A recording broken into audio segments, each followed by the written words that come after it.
On June 19, 1865, Union troops arrived in Galveston, Texas, and read General Orders No. 3 aloud, announcing the Emancipation Proclamation would finally be enforced, bringing the legal end to slavery in the state.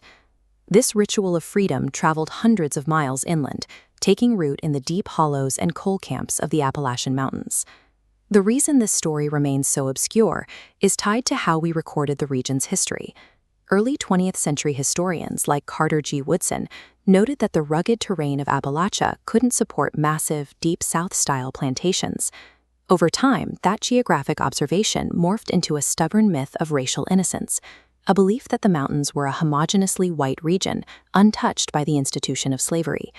Understanding the true legacy of Juneteenth requires us to look past the myth of isolation and confront the erased Black presence in the mountains. Enslavement in Appalachia was legal, pervasive, and highly profitable.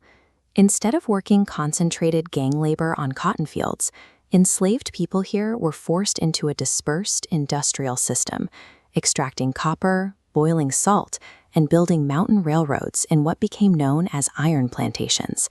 This workforce was scattered across isolated ridges and often leased out for seasonal labor.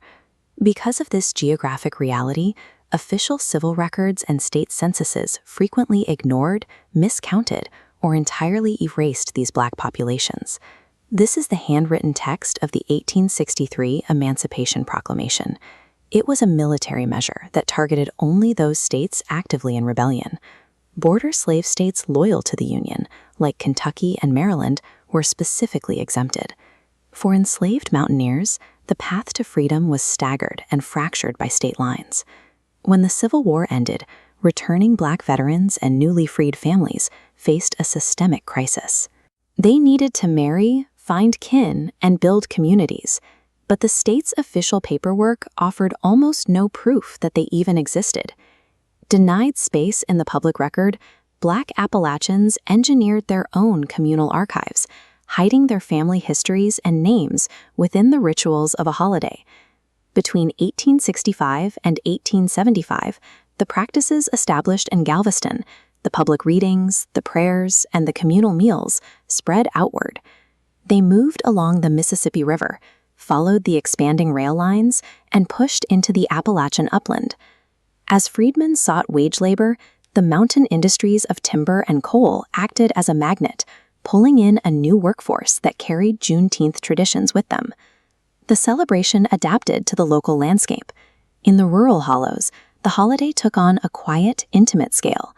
Families met in churchyards for memorial services, reading aloud the names of kin who lived on different ridges. In the larger coal towns, the day became a massive civic event. Black miners and fraternal lodges organized parades and public speeches that combined worship with political testimony. Juneteenth evolved from a distant military announcement into a highly customized ritual essential for the survival of Appalachian communities. Because the government failed to document these lives, the paper trails generated by these gatherings, event programs, lodge minutes, and donor lists, became the definitive archive. The holiday itself became the research method. Step 1. Find a surviving Juneteenth program. Step 2. Transcribe the roll call verbatim. Step 3. Cross-reference those names against external civil and labor data. Step 4 provides the outcome. By layering these separate documents together, a researcher can anchor a family to a specific mountain hollow or a forgotten company town. These surviving paper trails function as rigorous, primary historical evidence, a bridge across the record vacuum that finally restores names to the mountain landscape. In the mid-20th century, automation and a collapse in the coal market devastated the regional economy. This triggered a mass outmigration, forcing many Black families to leave the mountains in search of work in the industrial north. Even as these communities physically dispersed, the holiday persisted. Throughout the later 20th century, Juneteenth gatherings survived by merging with local NAACP efforts and the activism of labor unions. When Juneteenth was officially established as a federal holiday in 2021, it supercharged regional research efforts, pulling these footnoted histories out of the shadows.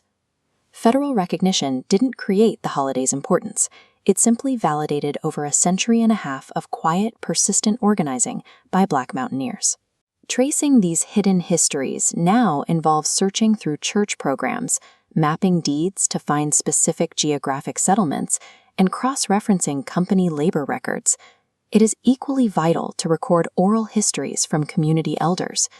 Documenting their memories with careful provenance captures the songs, shared recipes, and spoken family names that never made it into the official paperwork. Juneteenth is a tool of historical repair.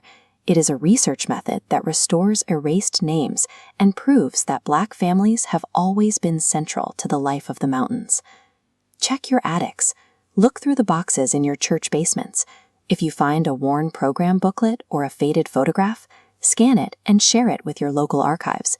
Every surviving page is proof of existence. Thanks for watching. Please join us again next time for more history from the mountains. Don't forget to like and subscribe,